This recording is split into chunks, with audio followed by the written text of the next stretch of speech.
This class was a little different than a normal class. After that first week, we'd meet at a location like the zoo or like a park and would take pictures on our phones. At the location, we would be focusing on a particular type of photography.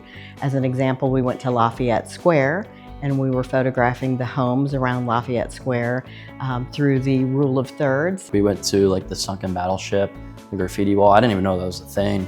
I think that was really cool aspect. Like I was still learning stuff and it was still a class, but at the end of the day, kind of more of an experience. It really helped to solidify my understanding of what I was photographing and how to photograph it.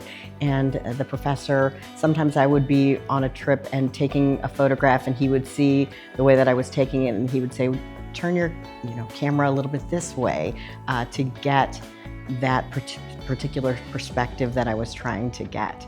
So it was helpful, that hands-on aspect, being there in person with my classmates, but also with the professor along with us.